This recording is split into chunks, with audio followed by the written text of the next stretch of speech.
ও মা, খাবার রেডি হয়েছে, আমি বেরোবো।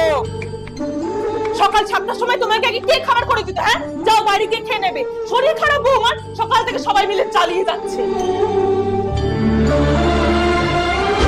আরে চা দাও গো, হ্যাঁ, একটু তাড়াতাড়ি।